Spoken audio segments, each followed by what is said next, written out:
Hola, ¿cómo están? Te saluda tu amigo Juan Manuel Fochesato en un día más de esta cadena de oración que estamos llevando adelante, de este ayuno de 21 días de consagración, entrega total.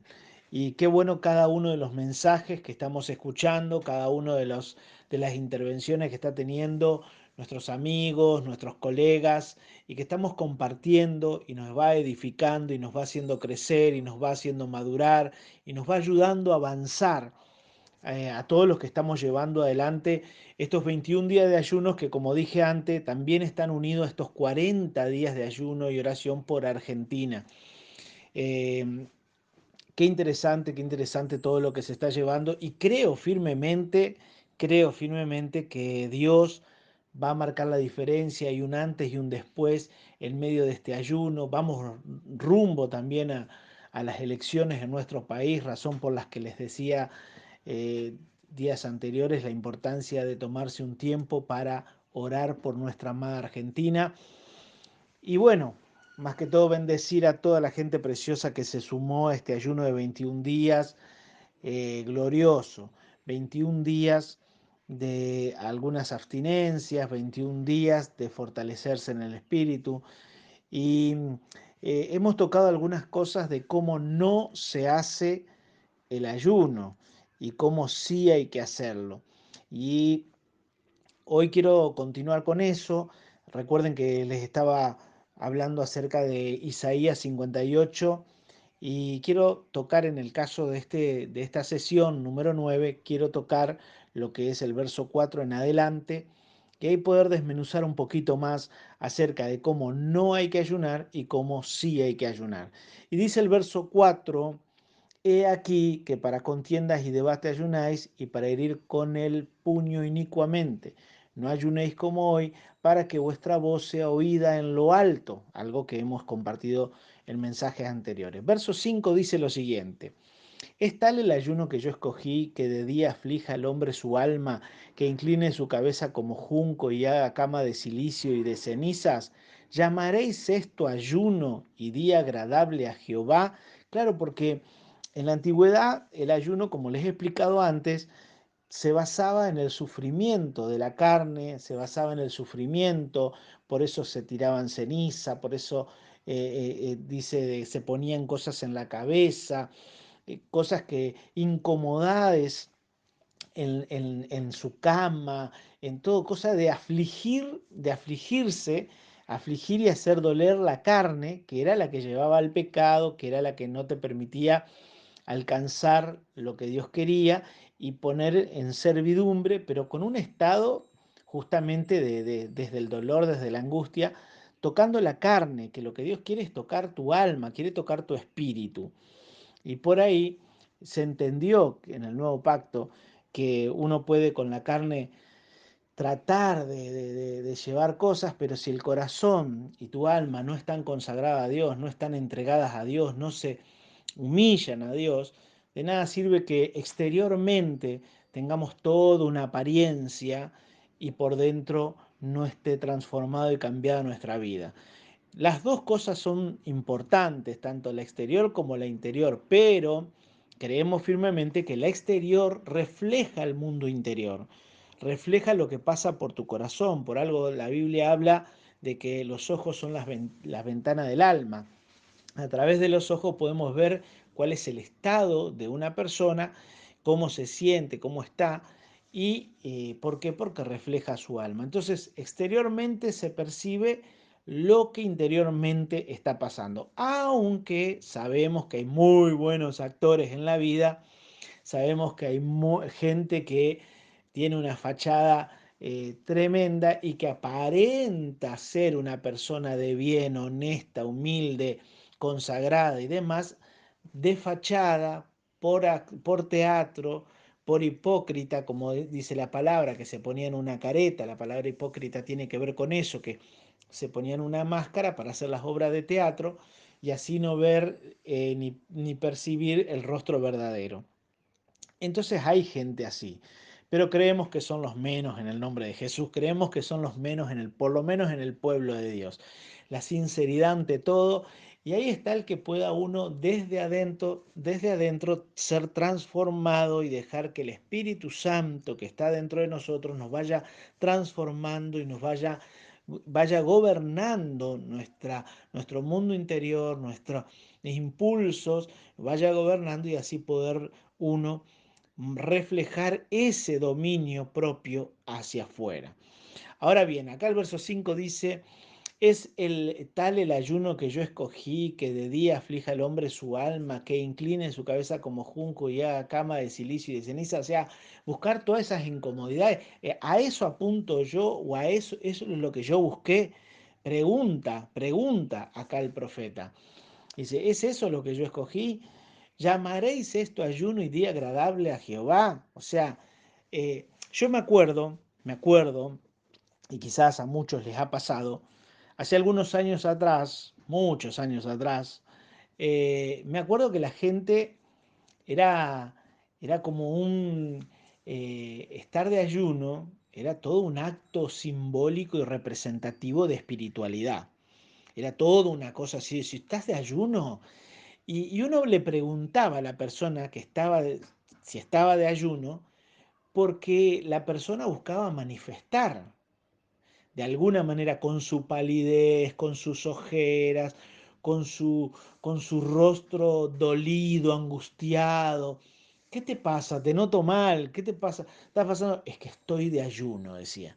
Yo me acuerdo cuánta gente me he encontrado así, eh, hasta que un día entendí que el ayuno justamente tiene que ver con algo muy personal, que no necesariamente el de enfrente debiera darse cuenta de que uno está de ayuno, al contrario, no debería casi notarlo por una cuestión de que simplemente quizás si estás haciendo un ayuno como el que estamos llevando adelante, 21 días donde comemos verduras, frutas y legumbres y alguna que otra cosa, simplemente porque no estás accediendo a la misma comida, no estás pidiendo la misma comida o te estás pidiendo algo especial. Ahí debieran notar nada más que, ¿qué pasó acá? Hay algo raro, no estás comiendo, ¿qué pasó?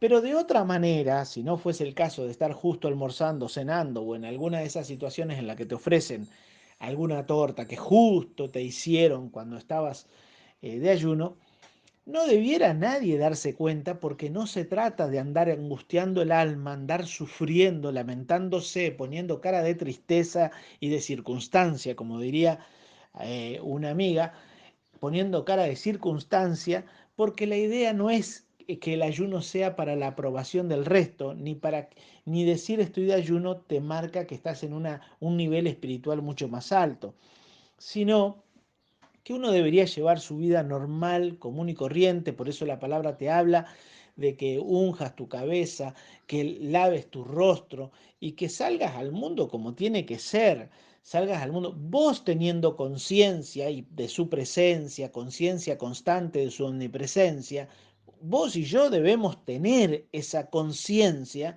pero el resto no debería, porque el ayuno lo estás llevando de manera personal, si bien tiene un impacto hacia la iglesia, como te enseñé al comienzo, que el ayuno verdadero tiene que ver con involucrar el avance, involucrar a la iglesia, los siervos y demás, pero lo estoy llevando de manera personal.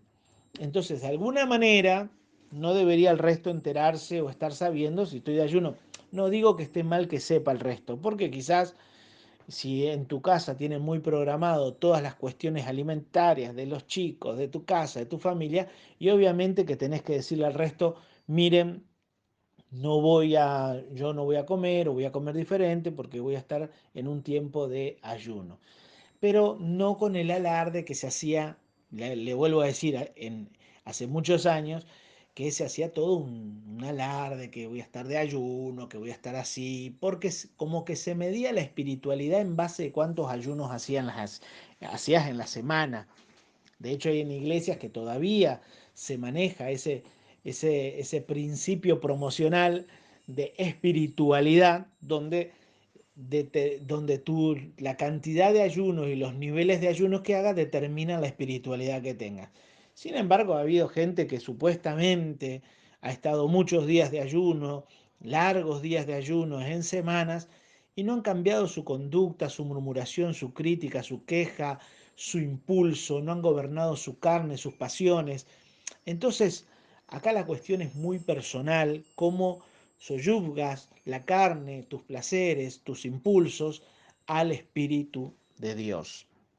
Ahora, él dice, como esta era la onda de la época, ponerse en ayuno, golpearse, lastimarse, sufrir y demás, él dice, pero ustedes casi que, casi que puedo escuchar al profeta decir, pero ¿de dónde sacaron ustedes que eso está bien?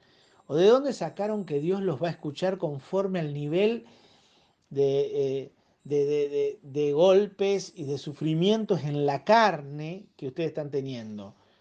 ¿De dónde sacaron? ¿Acaso ustedes me ven que yo hago eso? ¿No? Es lo que yo veo que el profeta se pregunta. Ahora, verso 6 dice, ¿no es más bien el ayuno que yo escogí? Y acá en el verso 6, mis amados colegas, amigos, ministros, mis amados, en el verso 6 empieza un panorama abierto, excelentísimo, de cómo debe ser el ayuno eficaz, poderoso y de alto nivel en el espíritu. Acá en el verso 6 hay un quiebre de entendimiento. Ahora, todo está en el mismo capítulo 58, por eso yo no entiendo cuánta gente ha leído esto, sin embargo ha seguido haciendo los ayunos, ha hecho los ayunos hasta el verso 5, se ve que hasta ahí leyó más de uno y no siguió leyendo de cómo tenían que ser los ayunos en el nuevo pacto. Se ve que no se entendió. Pero bueno, gloria a Dios que siempre tenemos gente y siempre tenemos personas que traen luz, que traen claridad, que nos ayudan, que nos muestran, que de alguna manera sirven a Dios a través de traer esa luz y esa claridad que uno por simpleza no las ve o no las entiende. Y es así como en el verso 6 nos abre el profeta un panorama distinto. Y ahí viene lo lindo. Hasta acá hemos hablado, entre otras cosas, del ayuno que sí se puede, el que no se puede, o sea, cuál es el que tiene la verdadera aceptación delante de Dios. Pudiéramos decirlo de esa manera. Y acá en el verso 6 arrancamos con, sería la nueva etapa, lo que tendría que ser. Y en el verso 6 dice, ¿no es más bien el ayuno que yo escogí desatar las ligaduras de impiedad? Y acá tenemos que entender lo que dice Efesios 6.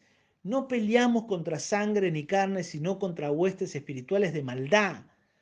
Entonces, cuando se habla de desatar y atar, no es de desatar las ligaduras de impiedad porque vas y lo desatás a un hombre atado, porque no estamos en esa época, no estamos en la época donde estaban los esclavos sufriendo, que no te desataban, no te movían a misericordia y compasión de tenerlos atados bajo el rayo del sol en ayuno y sufriendo. No, no, no.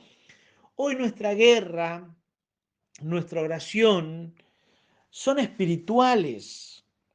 Y cuando habla de desatar las ligaduras de impiedad, que la palabra impiedad es falta de fe religiosa, entre otras definiciones, es como una falta de fe, es desatarle la ligadura de falta de fe. Es decir, hay personas que no tienen fe o tienen poca fe porque tienen una ligadura, están atados. ¿No le ha pasado a usted que le habla a alguien, le enseña, le explica, le predica? Parecería que le entra, que va a entender las cosas, pero no puede desarrollar esa fe que usted le habló, de la cual parece que entendió, no la puede desarrollar. Y usted se pregunta, ¿y qué está pasando? Y es que está atado mi vida. Está atado de pies y manos y no puede avanzar. Es como los esclavos, no podían avanzar, estaban atados de pies y manos y a menos que todo el grupo se mueva, nadie se podía mover porque estaban atados. Esas ligaduras de falta de fe son ligaduras que Dios en el ayuno, como puedes ver en otra dimensión y está sensible, recuerda los primeros audios, estás sensible a la voz del Espíritu, entonces tienes el don de discernir qué ligaduras son las que están atando a tu mamá, a tu papá, a tu amigo, tu hermano, el conocido, el del barrio, la ciudad. ¿A qué ligaduras está atada? Y entre ellas el profeta dice, no es más lo que yo decidí, que es desatar la ligadura de falta de fe que hay en esa familia, de falta de fe que hay en mis padres, en mis hermanos. Ellos no tienen fe hacia la fe que yo tengo, no tienen fe hacia Jesucristo, no creen que Él murió en la cruz, algunos ni creen que existió. Bueno, esa falta de fe es una ligadura que a veces establece la cultura, el sistema, maldiciones generacionales que tienen cautiva a las personas para que no puedan desarrollar una fe sana, saludable y como agrada a Dios, adoradora. Las ligaduras de impiedad quiero decirte en este día que tienes la autoridad, que tienes el poder dado por Dios y más si estás sensible en un ayuno especial, tienes la autoridad para desatar las ligaduras de impiedad que están atacando la gente a tu alrededor, la gente por la que venís orando, las que no pueden llegar a la iglesia, las que no se le hizo la luz Cristo, no se le hizo luz la palabra de Dios. Desata a esa gente en el nombre de Jesús de las ataduras, de las ligaduras de impiedad, de las ligaduras, de las cuerdas, de las vendas en los ojos, de las vendas en los oídos, de todo eso. Declara de las escamas en su vista. Ahora desata en el nombre de Jesús para que puedan ver y puedan caminar en la dimensión de fe que vos has conocido. ¿Qué significa impiedad? Impiedad es no tener el sentimiento de compasión o misericordia que produce a alguien que sufre o padece. Entonces, esa impiedad es no tener ese sentimiento, esa misericordia, ¿m? Que produce el que está sufriendo. Entonces, ¿qué hace la persona? Desatar las ligaduras de impiedad. Esa gente que usted la ve, que no le mueve nada al piso, usted no se ha encontrado usted, incluso a niveles políticos, gubernamentales, jefes, ¿no les ha pasado a ustedes? ¿O solo yo recibo gente así en mi oficina? ¿No les ha pasado que de pronto personas que ustedes tuvieron la posibilidad o de atender o de estar allegadas, que los jefes o los gobernantes de naciones tienen una falta de tacto a la misericordia, a la compasión, al dolor y al sufrimiento que padece la gente? Hace unos días veía que en la fiesta del estudiante en mi ciudad hubo una manifestación de una escuela pidiendo eh, ¿cómo es que se dice? Más dinero para lo que serían las viandas, las comidas, el comedor. No me acuerdo, la palabra exacta no se me viene en este momento. Presupuesto, pidiendo más presupuesto. Gracias por acotar. Eh, Pidiendo más presupuesto, ¿sí? Pidiendo más presupuesto para el área del comedor. Cuando a los chicos les tienen que dar de comer en la escuela, que me parece perfecto, porque hay chicos que de otra manera no comerían, está bien, pero no es la solución aumentar ese monto, sino que la solución es generar políticas que realmente deseen no ver familias limitadas en sus ingresos y en su economía para que puedan brindarle desde el hogar el alimento que los padres consideran y llevar a una exigencia, ya sea por asistencia o demás, para que todos los padres que tengan esos trabajos y tengan esos ingresos realmente puedan cumplir con esa alimentación saludable con los chicos que estudian. O sea, eh, realmente aumentar el ingreso a una escuela para que dé de comer es estar tapando, de alguna manera es estar tapando la raíz del problema, que la raíz del problema es que haya hogares que no tienen la posibilidad de brindar todo lo que los niños o los jóvenes necesitarían. Entonces el problema es de generar políticas que realmente aseguren el ingreso y la viabilidad de que los chicos puedan de una manera sustentable tener siempre su comida, su almuerzo, su cena y demás. Pero voy a esto, que hay personas que no tienen problema en no resolver la raíz y andar tapando huecos, cuando eso lo único que genera es más necesidad, más necesidad. Entonces, qué importante es, y vuelvo a decir, no digo que esté mal, porque quizás se probó con alguna estrategia de darle a los padres y quizás gastaron el dinero en otra cosa y no le dieron a los chicos y si no lo dan en la escuela quizás no comen los chicos. Pero bueno, vuelvo a decirte, hay gente especializada en estas cosas que pueden generar una estructura para que a largo plazo por lo menos estas cuestiones no existan más y no estén estos problemas.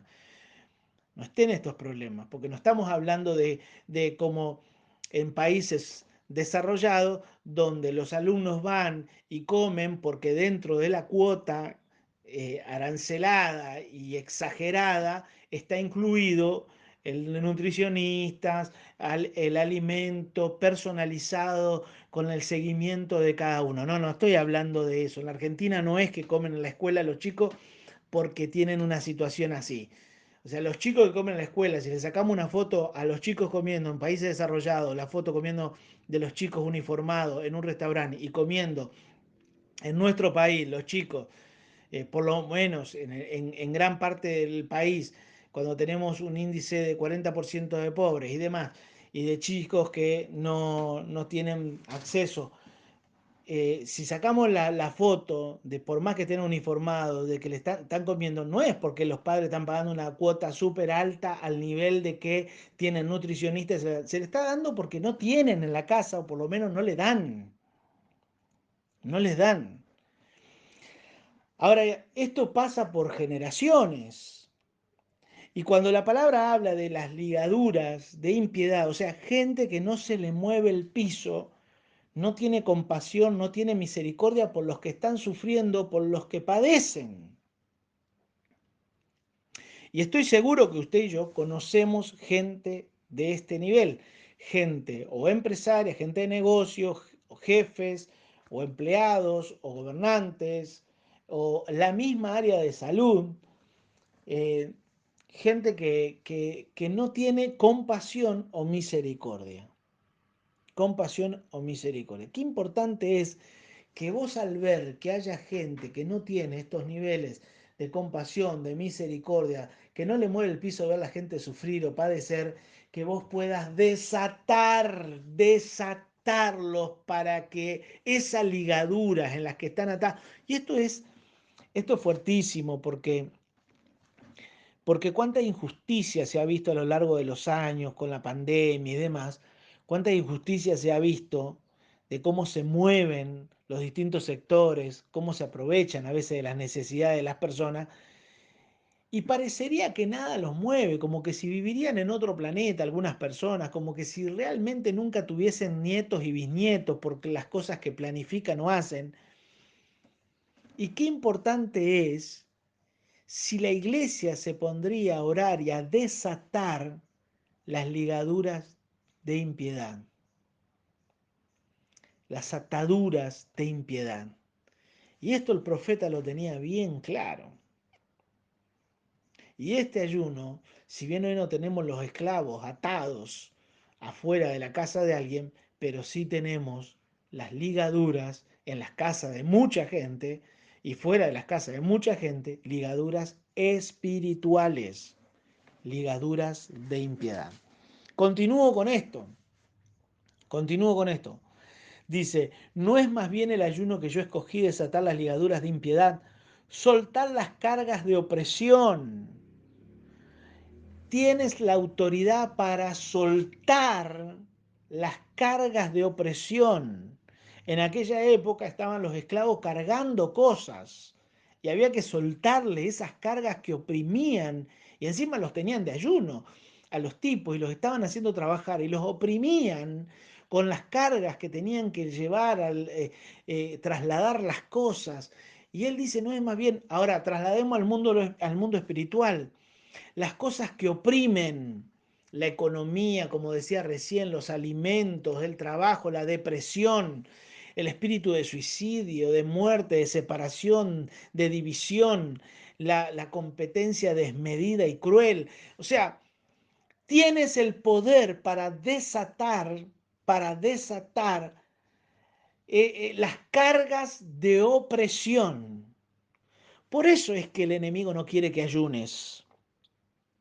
Por eso el enemigo no quiere que ayunes, porque él sabe el poder que se desata cuando un hijo de Dios justo, que está en Cristo, sentado en lugares celestiales, con la autoridad que tiene estando en Cristo Jesús, ora al Padre y guerrea, paralelamente guerrea y verticalmente baja las estrategias del Padre. Sabe el enemigo la autoridad que cargas, que puedes desatar las ligaduras de impiedad y esa persona fría, incoherente, esa persona que tiene cruzado a tu hijo en la escuela o demás, la puedes desatar de ligaduras de impiedad que no le mueve nada y les puedes desatar a tu hijo las cargas de opresión que el enemigo o a tu esposo en socialmente o al político. Orar para que las opresiones, las cargas de opresión que están sean quitadas en el nombre de Jesús. Las cargas de opresión y dejar ir libre a los quebrantados. ¿Quiénes son los quebrantados? La palabra quebrantado es, imagínense una vasija que se quiebra en mil pedazos en el piso. Cae, ¡pum!, se quiebra en mil pedazos. Eso es quebranto. Gente que está quebrantada, que en su corazón está dividida, afligida, dolida, que no tienes fuerzas, porque una vasija unida puede contener cosas, pero quebrada no puede contener nada. Entonces, no puede contener la palabra, no puede contener su vida, no puede contener sus emociones, no puede tener dominio propio. Una persona quebrantada, quebrantada.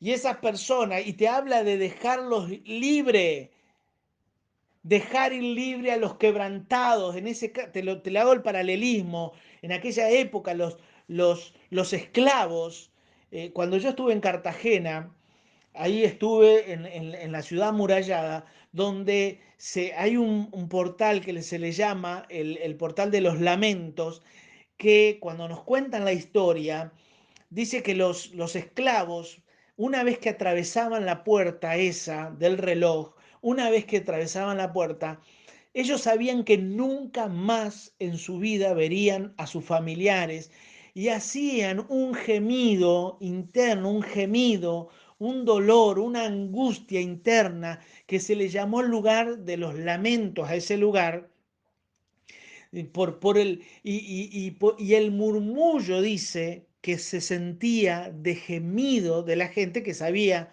que nunca más volvería a ver a su familia. Y acá él te dice, dejar ir libre a los quebrantados, a esos que están quebrados porque saben que nunca más iban a ver a sus familias, nunca más. Estaban quebrados, dolidos, angustiados, sufriendo.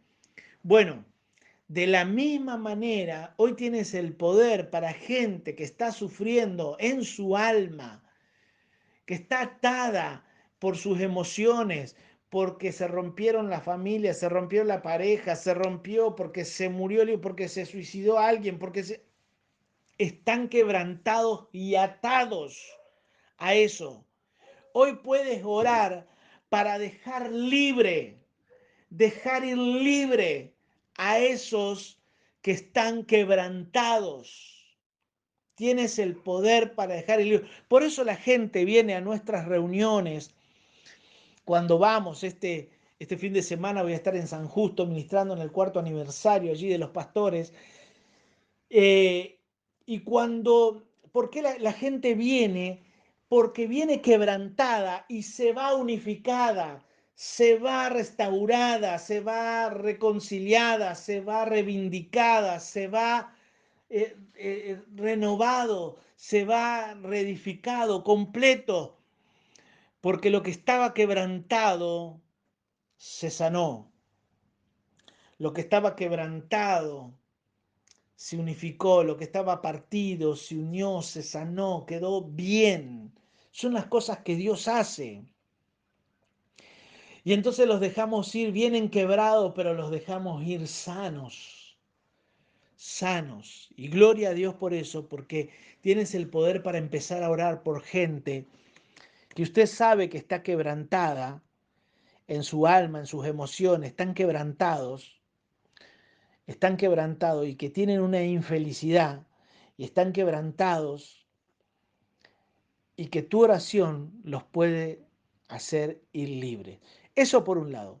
Por otro lado, la gente que te mantiene en quebranto, te mantiene a vos en quebranto. ¿Cuánta gente te pudo haber dañado, lastimado, herido, llevarte al resentimiento, al enojo, a la ira, por sus acciones, sus actitudes, sus pensamientos?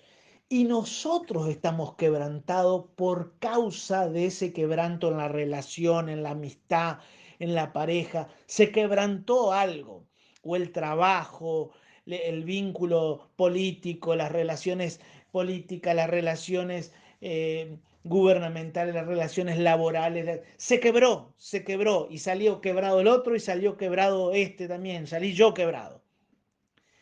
Y no terminas de soltar al que tienes quebrantado en tu corazón, no lo terminas de soltar o no la terminas de soltar. Eso también está en tu poder, el soltar a los quebrantados y dejarlos ir libre. Deja ir libre a la persona que se fue, que perdiste en tus emociones. Déjalo ir libre. Deja ir libre la pareja que no funcionó, la relación que no se restauró, la relación, la situación que dañó. Deja ir libre. Deja ir libre aquellas emociones que te dañaron, te lastimaron, te frustraron. Déjalo ir libre. Dios hace nueva todas las cosas. En Cristo eres alguien nuevo. En Él estás completo, no te falta nada. Deja ir libre al quebranto, a lo quebrantado, a lo que se rompió, a lo que te rompió. Deja ir libre a los quebrantados, alabado sea Dios. Y por último, en el verso 6 dice, leo de vuelta para unir. ¿No es más bien el ayuno que yo escogí, desatar las ligaduras de impiedad, soltar las cargas de opresión y dejar ir libre a los quebrantados y que rompáis todo yugo? ¡Uh! ¡Qué tremendo! Romper todo yugo. Todo yugo. Hay personas que tienen atadas a otra. El yugo también lo tenían los esclavos. Vivían quebrantados y él le decía, y no es mejor lo que yo decidí, que es dejarlos ir libres, sacarle las opresiones, bájenle las bolsas a esos esclavos, sacarle las bolsas que llevaban de carga, ¿eh?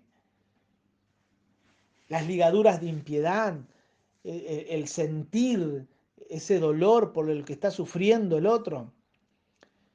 Pero también hay veces que están atados bajo yugo, hay pactos, a veces hay compromisos, compromisos financieros, compromisos de palabra, que usted sabe que no funcionan, que se han roto, que están mal y no quiere romper el yugo, no quiere podrir el yugo, no quiere romper el yugo. ¿Mm? No quiere romper el yugo porque está cautivo, está cautiva. Entonces, qué importante es cuando, porque cuando hay una situación de esclavitud, no puede existir situación de esclavitud. No puede existir situación de esclavitud en la pareja, no puede existir situación de esclavitud en el trabajo, en el gobierno, en la paternidad, la cobertura. No puede existir relación de esclavitud. Puede existir acuerdo de vínculo, de relación, de conveniencias de ambos, pero no esclavitud en ningún ámbito. en ningún ámbito. De hecho, nuestra Constitución argentina condena por ley, por Constitución, condena la esclavitud. O sea, no puede existir en ninguna de las maneras la esclavitud. Entonces, si hay algo que tienes subyugado, amenazado, manipulado, ya sea por sentimientos, por amenazas, por lo que sea, no puede existir la esclavitud bajo ningún término en este suelo, ni en tu vida. Entonces tienes que dejar el libre, tienes que romper esos yugos. Distinto es cuando tienes buenos vínculos, buenas relaciones, que nada más eres o una persona rebelde o demás, y de pronto la rebeldía, la insujeción, la falta de ética, la falta de coherencia, la falta de diálogo, la falta y tantas faltas que a veces hace que se quiere usar todas esas faltas para justificativo de romper un vínculo que necesariamente tiene que continuar, que ahí es cuando se mete el espíritu de Judas, que es lo que se caracteriza el espíritu de Judas. Voy enseñando 4 lecciones sobre cómo se mueve el espíritu de Judas en lo cotidiano, y la característica fundamental es que rompe los acuerdos, los compromisos, los pactos, busca romper todos los acuerdos establecidos por Dios y en el sentido de Dios. Por más que, eh, por más que haya alguna situación, la única razón por la que sí deberían romperse los acuerdos, los pactos y los yugos es si existe la esclavitud. La esclavitud. Que a veces pasa eso con las coberturas y demás, que se considera que al mayor se tienen que someter a nivel de esclavo, y en realidad no es así, porque el mayor está para servir al menor. O sea, por eso el menor es bendecido por el mayor, porque el mayor le sirve. ¿Sí? El que es más grande arriba es el que sirve aquí abajo. Entonces, eso lo enseñó Jesús cuando se debatían quién iba a estar más cerca de Jesús. Entonces Jesús no vino, él mismo lo dijo, yo no vine a ser servido, sino que vino a servir. Es importantísimo entender esto. Toda relación bajo yugo que sea esclavizante, que no te dé lugar al pensamiento, no te dé lugar a la creatividad, no te dé lugar al crecimiento, al avance, al desarrollo personal, familiar, ministerial, laboral, financiero, no te dé lugar, entonces esos yugos tienen que ser quebrados. Ahora, distinto es cuando no estamos hablando de esclavitud. Tienes libertad para desarrollarte, tienes libertad para crecer, tienes libertad para avanzar, tienes libertad para crear, tienes libertad para pensar, tienes libertad para avanzar, tienes libertad, pero eres un rebelde o una rebelde, o eres un insujeto, o eres... Entonces no estamos hablando de esclavitud, estamos hablando de rebeldía. Ahí se mete el espíritu de Judas. Ahí el espíritu de Judas va a darte todas las razones a vida y por haber para que se rompan los vínculos, los compromisos, las relaciones de cobertura, relaciones de pacto, relaciones de hijo, de discípulo, relaciones laborales, relaciones matrimoniales, todo se rompan en el nombre del diablo. Pero vuelvo a decirte, tienes la autoridad para podrir, para romper todo yugo. Por eso dice que Él eligió dejar libre a los quebrantados y rompáis todo yugo. O sea, déjalo ir a ese que está sufriendo y que lo tenés amarrado, que lo tenés atado, que lo tenés, y rompe ese yugo. Déjalo libre. Que si está al lado tuyo es porque decidió, porque le conviene, porque le sirve, porque se potencializan mutuamente, porque avanzan, porque crecen, pero no porque está esclavizado.